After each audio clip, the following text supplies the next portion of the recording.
The conversation, which was at a high pitch of animation when Silas approached the door of the Rainbow, had as usual been slow and intermittent when the company first assembled. The pipes began to be puffed in a silence which had an air of severity. The more important customers, who drank spirits and sat nearest the fire, staring at each other as if a bet were depending on the first man who winked, while the beer-drinkers, chiefly men in fustian jackets and smock-frocks, kept their eyelids down and rubbed their hands across their mouths, as if their draughts of beer were a funereal duty attended with embarrassing sadness. At last, Mr. Snell, the landlord, a man of neutral disposition, accustomed to stand aloof from human differences as those of beings who were all alike in need of liquor, broke silence by saying in a doubtful tone to his cousin the butcher, "Some folks 'ud say that was a fine beast you drove in yesterday, Bob." The butcher, a jolly, smiling, red-haired man, was not disposed to answer rashly. He gave a few puffs before he spat and replied, "And they wouldn't be fur wrong, John." After this feeble delusive thaw, the silence set in as severely as before. "Was it a red Durham?" said the farrier, taking up the thread of discourse after the lapse of a few minutes. The farrier looked at the landlord, and the landlord looked at the butcher, as the person who must take the responsibility for answering. "Red it was," said the butcher, in his good-humoured, husky treble, "and a Durham it was." "Then you needn't tell me who you bought it of," said the farrier, looking round with some triumph. "I know who it is has got the red Durhams of this countryside, and she'd a white star on her brow, I'll bet a penny."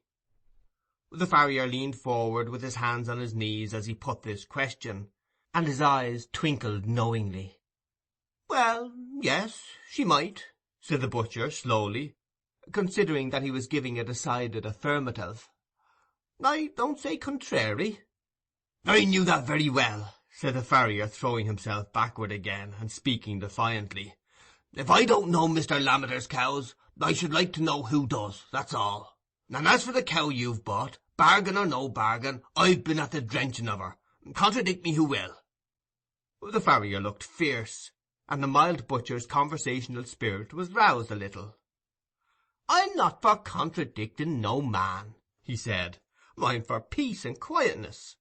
Some are for cutting long ribs, I'm for cutting 'em short myself, but I don't quarrel with them. All I say is, it's a lovely carcass, and anybody as was reasonable, it'd bring tears into their eyes to look at it." "Well, it's the cow as I drenched, whatever it is," pursued the farrier angrily. "And it was Mr. Lammeter's cow, else you told a lie when you said it was a red Durham." "I tell no lies," said the butcher, with the same mild huskiness as before, "and I contradict none, not if a man was to swear himself black. He's no meat of mine, nor none of my bargains. All I say is, it's a lovely carcass, and what I say I'll stick to, but I'll quarrel with no man." "No," said the farrier with bitter sarcasm, looking at the company generally. "And perhaps you aren't pig-headed, and perhaps you didn't say the cow was a red Durham, and perhaps you didn't say she'd got a star on her brow. Stick to that, now you're at it." "Come, come," said the landlord, "let the cow alone. The truth lies atween you. You're both right and both wrong, as I allus say. And as for the cow's being Mr. Lammeter's, I say nothing to that, but this I say, as the rainbow's the rainbow. And as for the matter of that, if the talk is to be of the Lammeters, you know the most upon that head, Mr. Macey? You remember when first Mr. Lammeter's father came into these parts, and took the warrants." Mr. Macey, tailor and parish clerk, the latter of which functions rheumatism had of late obliged him to share with a small-featured young man, who sat opposite him, held his white head on one side and twirled his thumbs with an air of complacency, slightly seasoned with criticism. He smiled pityingly in answer to the landlord's appeal, and said, "Aye, I know, but I let other folks talk. I've laid by now, and give up to the young uns. Ask them as have been to school at Tarley. They've learnt pernouncing. That's come up since my day. "If you're pointing at me, Mr. Macey," said the deputy clerk, with an air of anxious propriety, "I'm nowise a man to speak out of my place. As the psalm says, I know what's right, nor only so, but also practise what I know." "Well, then, I wish you'd keep hold of the tune when it's set for you. If you're for practising, I wish you'd practise that," said a large, jocose-looking man, an excellent wheelwright in his week-day capacity, but on Sundays leader of the choir. He winked as he spoke at two of the company, who were known officially as the bassoon and the key bugle, in the confidence that he was expressing the sense of the musical profession in Raveloe. Mr. Tuckey, the deputy clerk, who shared the unpopularity common to deputies, turned very red, but replied with careful moderation, "Mr. Winthrop, if you'll bring me any proof as I'm in the wrong, I'm not the man to say I won't alter.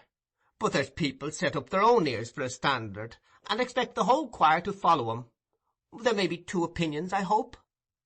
"Aye, aye," said Mr. Macey, who felt very well satisfied with this attack on youthful presumption. "You're right there, Tuckey. There's allays two opinions. There's the opinion a man has of himsen, and there's the opinion other folks have on him. There'd be two opinions about a cracked bell, if the bell could hear itself."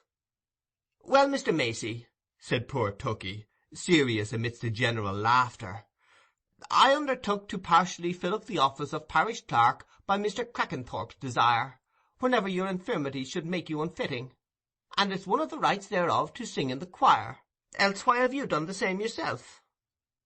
"Ah, but the old gentleman and you are two folks," said Ben Winthrop.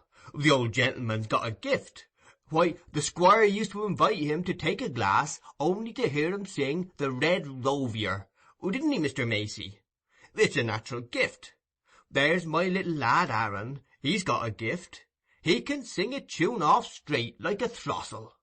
But as for you, Master Tuckey, you'd better stick to your amens. Your voice is well enough when you keep it in your nose. It's your inside as isn't right made for music. It's no better nor a hollow stalk."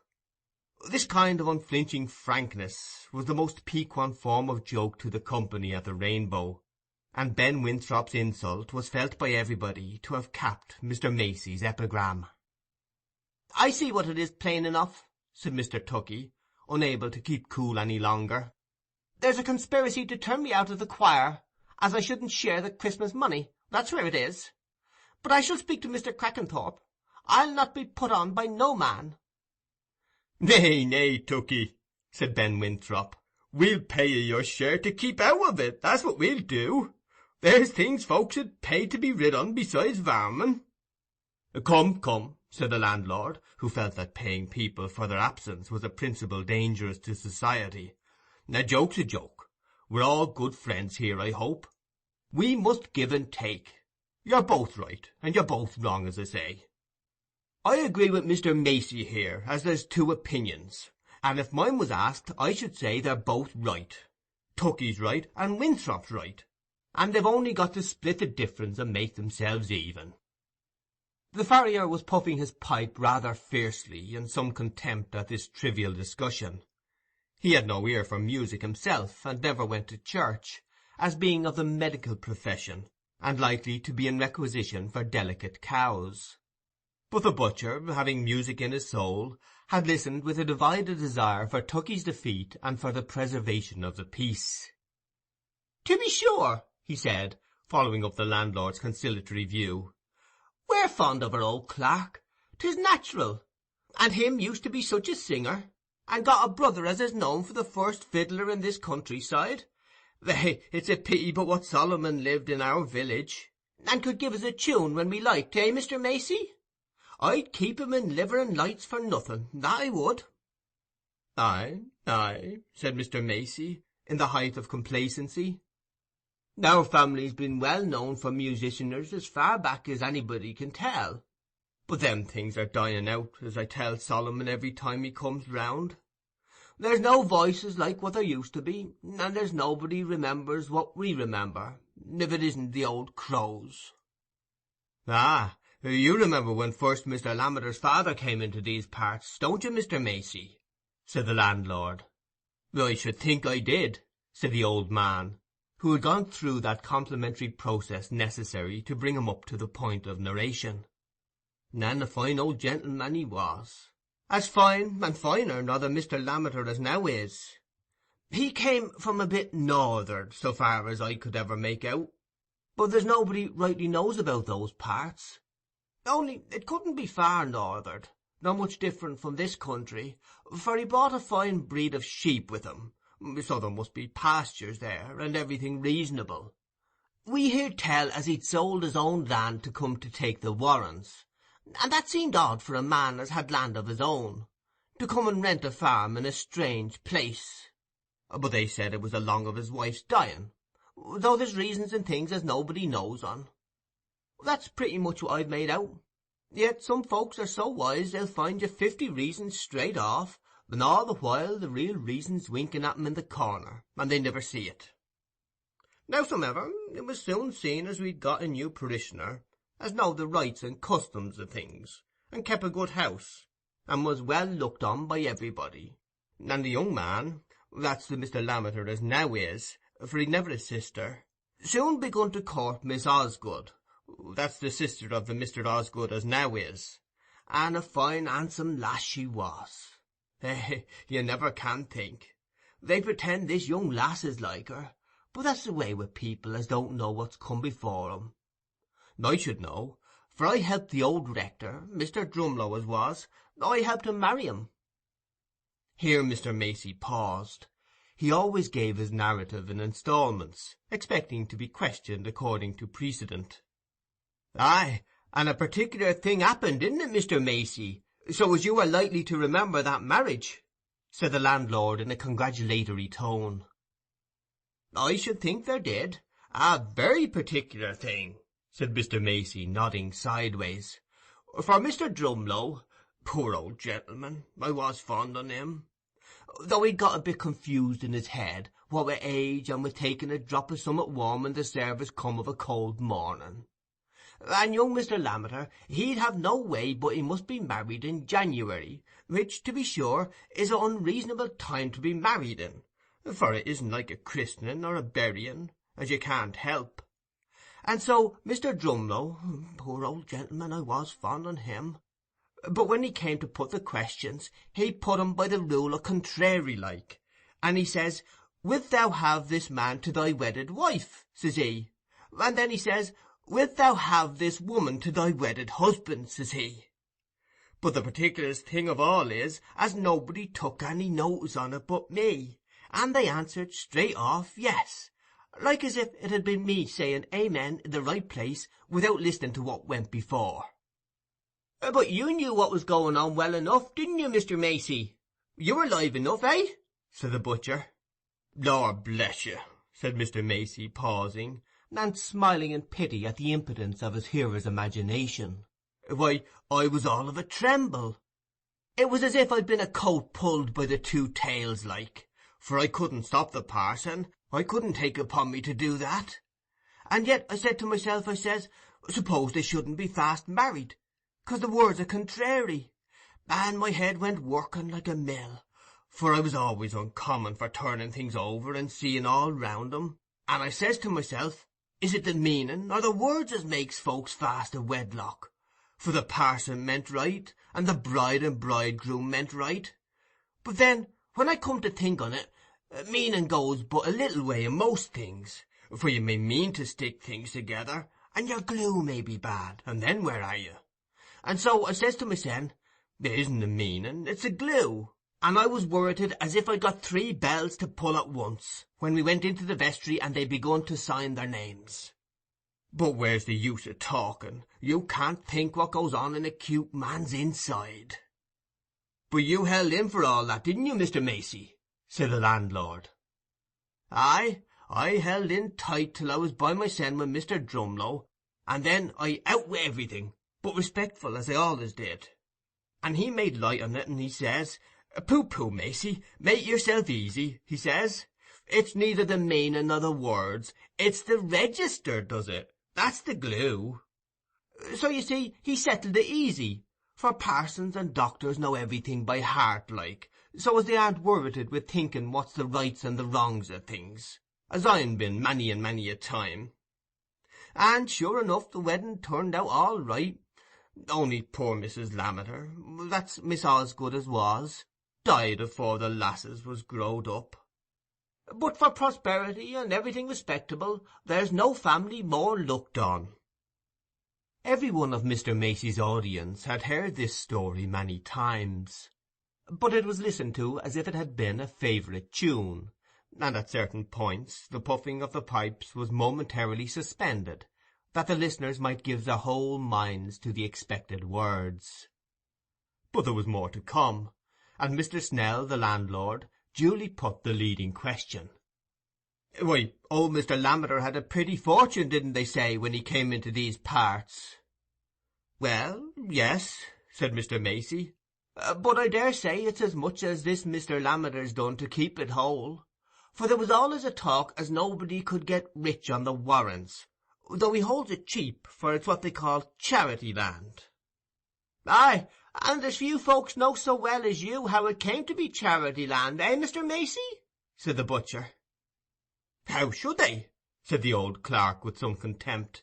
"Why, my grandfather made the groom's livery for that Mr. Cliff as came and built the big stables at the Warrens.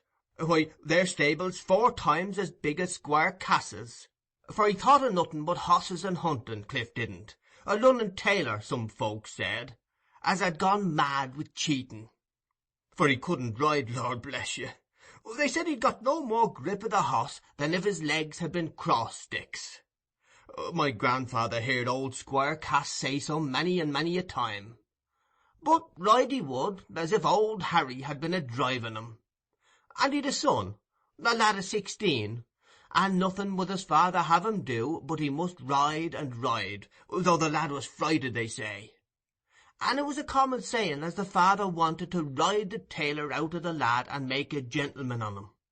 Not but what I'm a tailor myself, but in respect as God made me such, I'm proud on it, for Macey Tailor has been wrote up over our door since afore the Queen's heads went out on the shillings.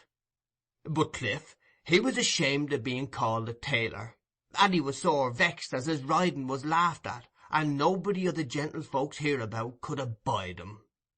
Howsomever, the poor lad got sickly and died, and the father didn't live long after him, for he got queerer nor ever, and they said he used to go out with the dead of night with a lantern in his hand to the stables, and set a lot of lights burning, for he got as he couldn't sleep, and there he'd stand, cracking his whip and looking at his hosses, and they said it was a mercy as the stables didn't get burnt down with the poor dumb creatures in 'em.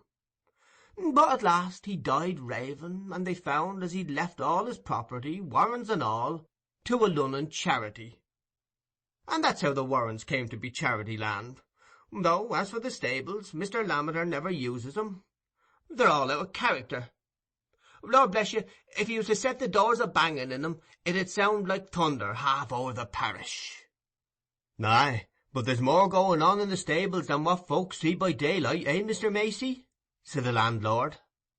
Aye, go that way of a dark night, that's all," said Mr. Macey, winking mysteriously, "and then make believe, if you like, as you didn't see lights of the stables, nor hear the stamping of the horses, nor the cracking of the whips, and howling too, if it's toward daybreak. Cliff's Holiday has been the name of it ever sin' I were a boy. That's to say, some said as it was the holiday old Harry gev him from roasting like. That's what my father told me, and he was a reasonable man, though there's folks nowadays that know what happened afore they were born better nor they know their own business." "What do you say to that, Dowlas?" said the landlord, turning to the farrier, who was swelling with impatience for his cue. "There's a nut for you to crack." Mr. Dowlas was the negative spirit in the company, and was proud of his position. "Say?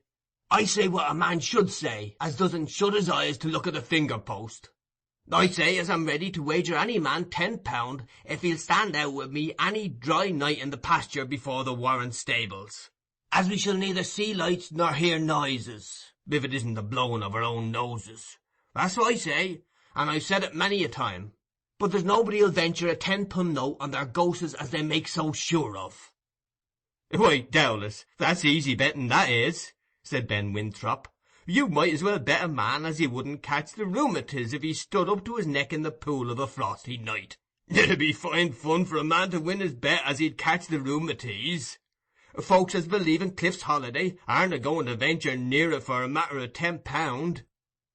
"If Master Dowlas wants to know the truth on it," said Mr. Macey with a sarcastic smile, tapping his thumbs together, "he's no call to lay any bet. Let him go and stand by himself.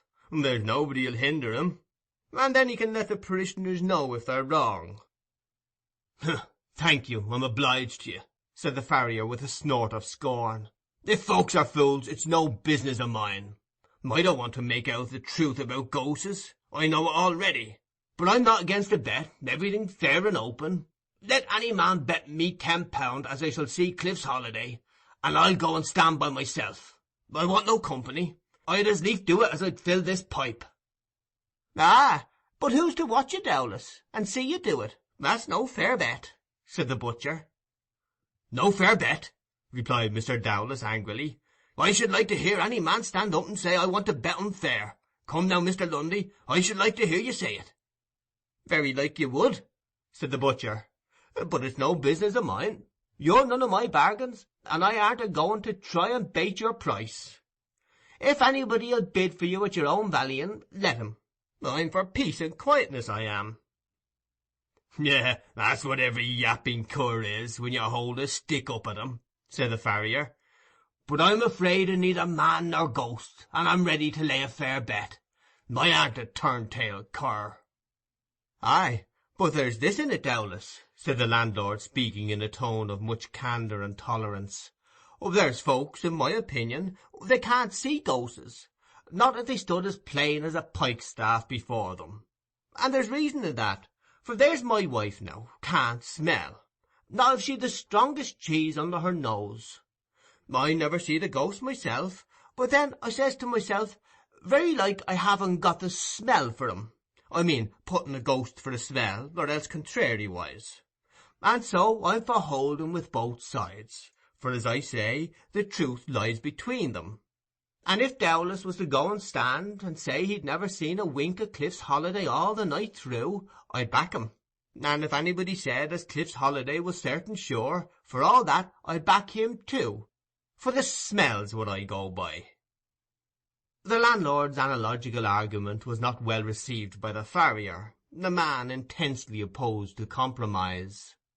"Tut, tut," he said, setting down his glass with refreshed irritation. "What's the smell got to do with it? Did ever a ghost give a man a black eye? That's what I should like to know. If ghosts want me to believe in them, let 'em leave off skulking in the dark and in lone places. Let 'em come where there's company and candles. As if ghosts 'ud want to be believed in by anybody so ignorant," said Mr. Macey, in deep disgust at the farrier's crass incompetence to apprehend the conditions of ghostly phenomena. Chapter 6